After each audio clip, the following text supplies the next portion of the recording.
Dam Reincarnation, capítulo 164, a capital, 8. Havia um homem chamado Oryx Dragonic 300 anos atrás. Assim como Vermouth, Oryx de repente fez seu nome no mundo.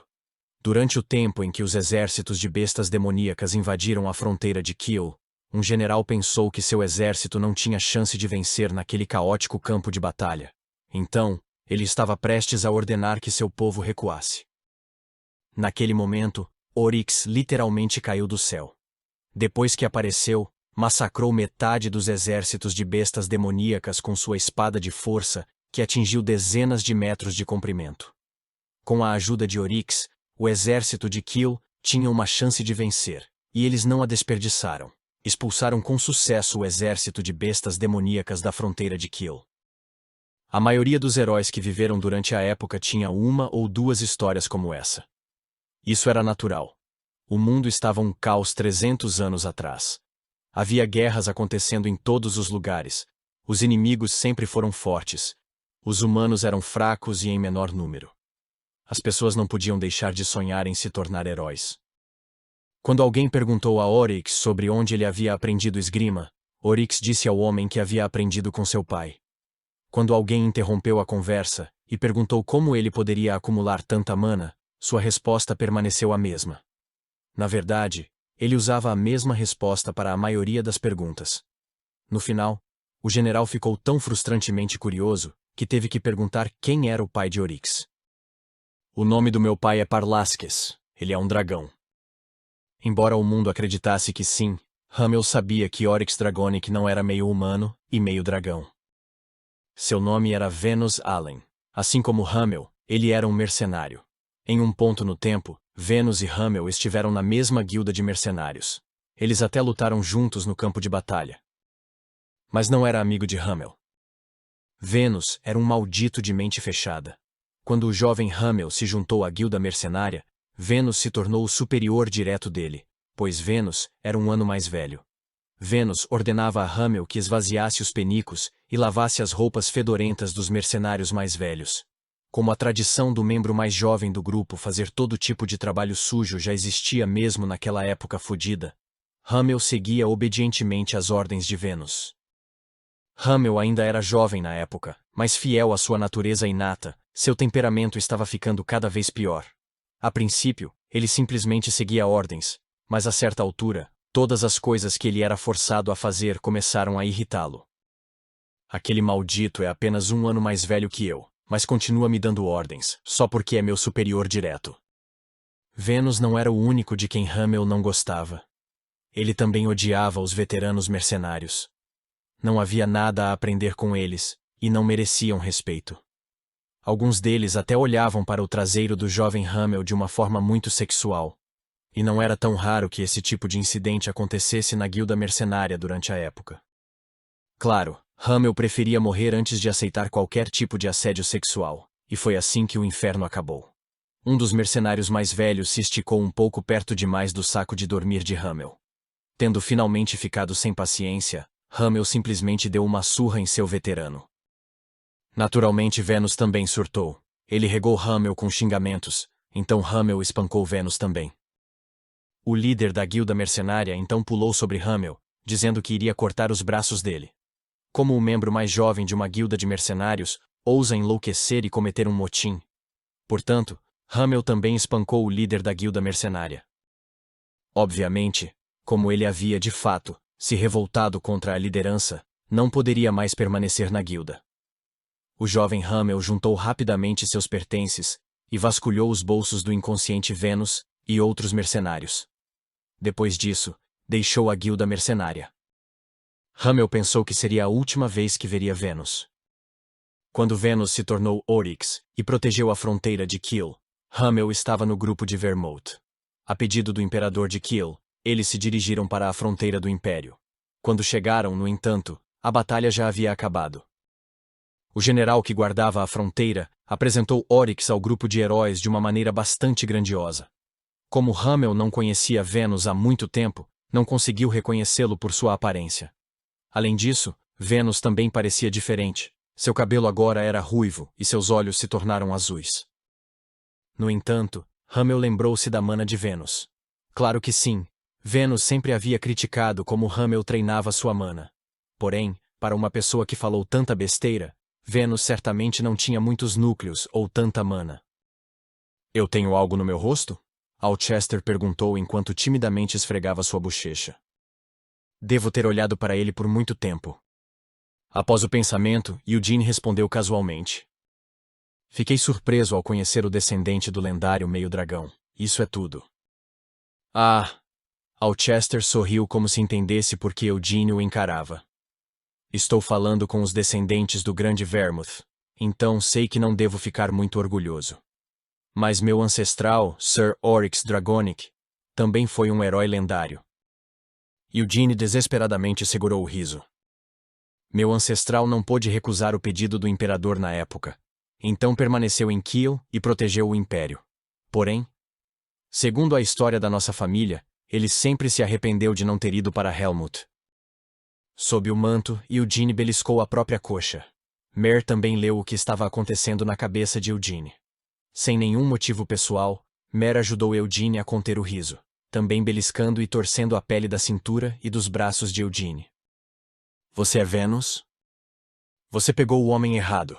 Meu nome é Oryx Dragonic. Meu pai é o dragão Parlasques. É pouco, mas ainda consigo sentir a mana de Venus. Não sei quem é Venus. Venus continuou fingindo que não sabia de nada. Então Hamel o fez dizer a verdade. Hamel tinha algumas provas para apoiar suas palavras. Seu filho da puta, você é um espião do Rei Demônio, não é? Isso é ultrajante. Veja, o Venus que eu conheço é um desgraçado mais fraco que uma pedra rolando na rua. Como um arrombado pode ficar tão forte em 10 anos? Lord Hamel, ouvi dizer que você também era um mercenário comum. Todo mundo já me chamava de bizarramente forte quando eu era mercenário, mas não chamavam você assim, Venus. Como posso não ter dúvidas quando um arrombado fraco como você ficou tão forte? Diga-me a verdade, seu filho da puta. Você é um espião do Rei Demônio, não é? Um Rei Demônio ordenou que você se infiltrasse em Kiel e matasse o Imperador, certo? Mas que diabos? Hamel não sentiu necessidade de falar mais sobre isso. Ele simplesmente atacou Oryx. Confuso, Oryx reagiu imediatamente. No entanto, não demorou muito para Oryx rolar no chão, sangrando pelas 2 narinas. Fala a verdade, seu filho da puta. Você é um espião do Rei Demônio, não é? Não, eu disse que sou... Ah! Depois de espancar Venus, Hamel finalmente pôde ouvir sobre o que havia acontecido com ele. Devido à violência de Hamel na guilda mercenária, a guilda se desfez. Portanto, Venus foi forçado a pular em várias guildas de mercenários para ganhar experiência. Naquela época, o principal trabalho de um mercenário era lutar nas guerras, mas esse não era o único trabalho. Você explorou uma masmorra subterrânea por causa de uma missão. Mas acontece que a masmorra era a tumba de um dragão? Quando você tocou um coração de dragão naquela masmorra, o poder entrou em seu corpo? Você está brincando comigo? Por que você fica dizendo que estou mentindo? Se você vai mentir, tem que tornar suas mentiras mais acreditáveis, sabe? Oryx chorou muito na hora, suas lágrimas se misturando com ranho e sangue de seu nariz. Na cabeça de Eugene, o rosto de Oryx na época se sobrepunha ao rosto de Alcester, que estava sentado bem na frente dele. Como resultado, Eugene quase perdeu o controle, embora Mer ainda o beliscasse com toda a força dentro do manto. Se meu ancestral tivesse ido para Helmut com os heróis, o grande Vermouth poderia ter realizado mais conquistas. Alcester falou, olhando pela janela da carruagem. Claro, Alcester não tinha como saber dessa história. Eugene, por outro lado, conhecia Oryx e o que havia acontecido no passado, então, era uma tortura para ele ouvir Alcester. Oryx estava determinado a não ir para Helmut 300 anos atrás. Ele queria ser tratado com o maior respeito em Kiel, apenas lutando contra as bestas demoníacas que invadiam a fronteira de vez em quando.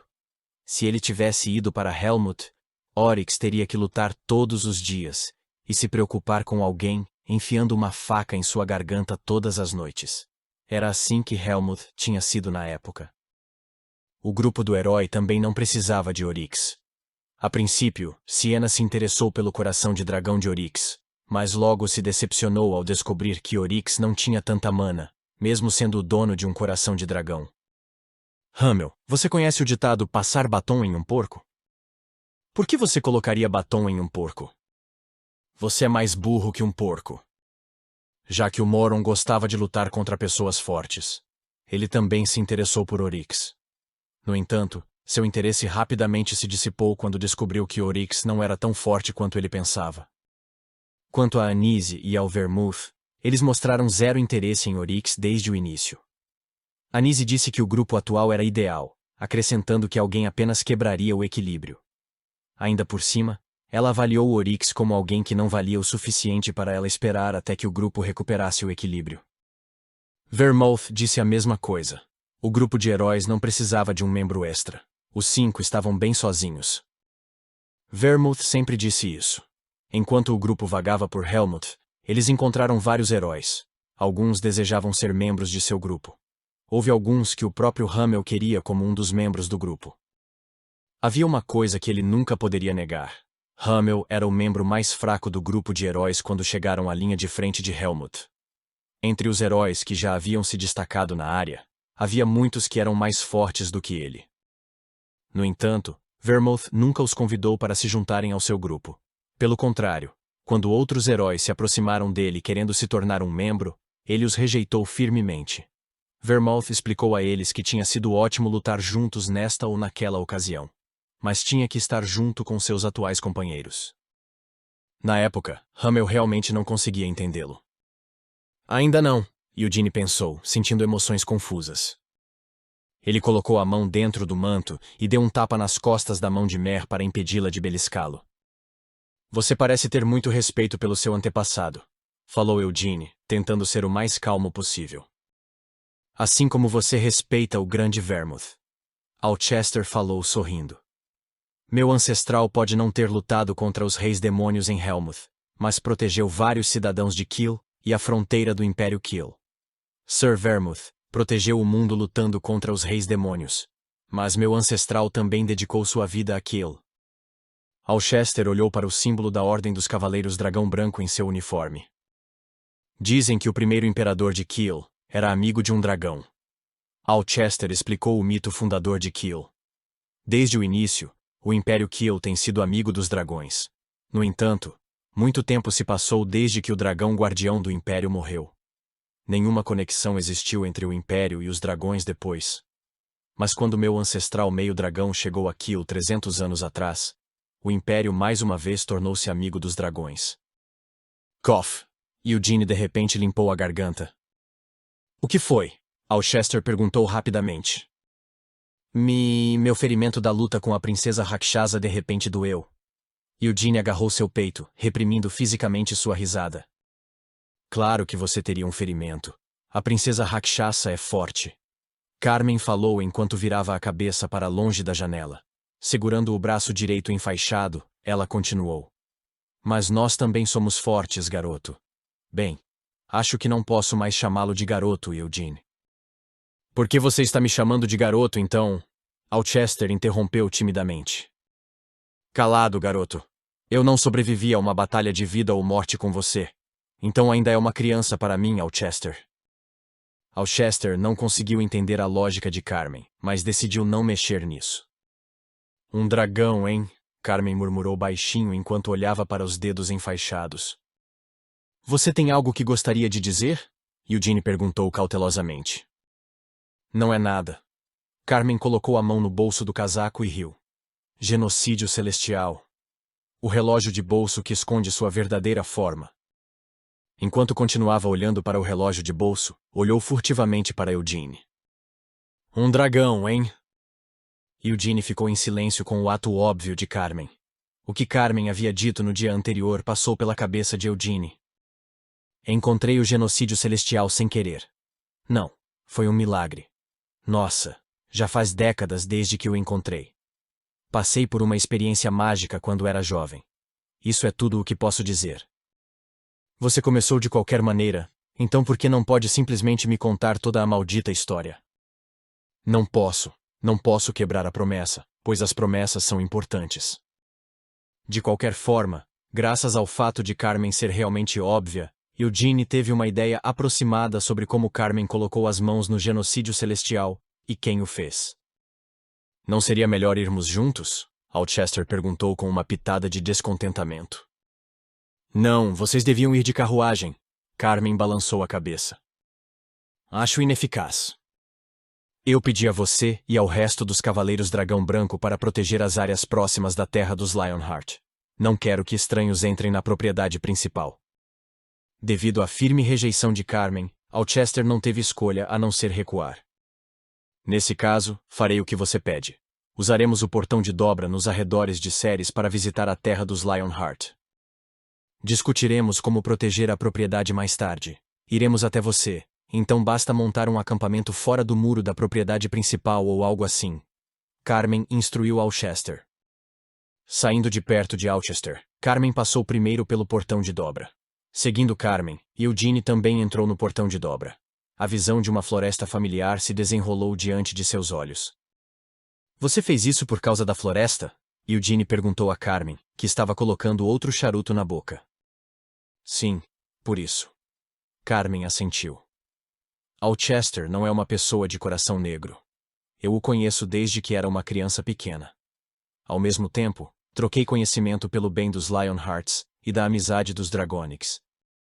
Trocou conhecimento? Eugene inclinou a cabeça em confusão. Eu ensinei a Alchester o estilo dos Lionheart. O pai de Alchester, o antigo patriarca Dragonic, me ensinou o estilo Dragonic. Eu pessoalmente acho que os Lionhearts foram os que sofreram uma perda durante a troca. Carmen falou, mastigando a ponta do charuto. Logo, ela franziu a testa ao sentir a amargura se espalhando em sua boca. Para colocar de outra forma, eu fui a professora de Alchester, então sei quem é ele. O garoto é tímido, mas sua lealdade para com seu senhor o faz superar sua timidez. O senhor de Alchester era o imperador de Kiel. Esta floresta é valiosa demais. Não há apenas a linha lei feita pelo grande Vermouth, mas também as árvores que você trouxe. Essas coisas transformam a floresta em um depósito de tesouros. Se Alchester descobrir sobre a floresta, ele com certeza irá reportar ao imperador. Não tentaria tomar nossas terras, mas é mais do que capaz de produzir um decreto real, ordenando que cooperemos e deixemos os Cavaleiros Dragão Branco treinarem na floresta. As coisas ficariam muito barulhentas por aqui. Enquanto conversavam, os outros leões negros chegaram à propriedade pelo portão de dobra. Observando-os, Carmen continuou. A princesa Rakshasa recuou, mas não baixe a guarda. Já que foi tão longe da última vez, não sabemos quando atacará novamente. Após avisar Eugene, Carmen foi até os leões negros para discutir seus planos futuros. Eugene se aproximou de Lavera, que parecia visivelmente pálida. Mestre Eugene. Os olhos de Lavera perderam o foco por um momento. Como você está se sentindo? Estou bem, Mestre Eugene. Você está... Não importa. Me desculpe. O que há para você se desculpar? Eugene resmungou enquanto parava na frente de Lavera. Fique parada. Perdão? Não se mexa, repetiu Eugene, agarrando os ombros de Lavera. Ela ficou surpresa, mas ficou parada, lembrando-se da instrução de Eugene. Ele irá me punir. Lavera pensou e mordeu os lábios. Embora Lavera não tivesse feito isso de propósito, Eugene ficou em perigo, porque tinha saído para a cidade com ela. Como a escrava havia colocado seu mestre em apuros, a escrava tinha que ser punida. Eugene tocou o corpo de Lavera, começando pelo ombro. Suas mãos foram lentamente sob suas axilas, clavículas e seu peito. Lavera não se sentiu humilhada, mas triste pelo fato de Eugene, a quem ela idolatrava, estar fazendo esse tipo de coisa com ela. Enquanto conversava com os leões negros, Carmen viu o que Eugene estava fazendo com Lavera. Ela ficou boquiaberta em estado de choque, o charuto caindo de sua boca. O que diabos ele está fazendo? Por que aqui? Eles não estão sozinhos. Por que estaria tocando o corpo de uma donzela elfa na frente de todos? Os olhos de Carmen perderam o foco. O toque de Eugene era delicado, como se estivesse apenas realizando algum tipo de diagnóstico. Depois de seu peito, as mãos de Eugene desceram sobre a cintura e o abdômen de Lavera. Virando o rosto corado, Carmen pigarreou ruidosamente. Por que você não... Faz isso depois? Entendi. Eugene falou calmamente, sem dar a mínima para a impressão dos espectadores. Entendeu o quê? Carmen pensou perplexa. Antes que ela pudesse dizer algo, Eugene deu um tapa na cintura de Lavera. Sentindo um choque se espalhar por seu corpo, Lavera cobriu a boca. Eugene infundiu sua mana em Lavera enquanto mantinha a mão na cintura dela. Abra sua boca, ordenou Eugene. No entanto, não havia necessidade de Eugene dar tal ordem. Algo instantaneamente se contorceu de dentro de seu corpo e encheu sua boca. Plaga! Lavera vomitou um caroço escuro,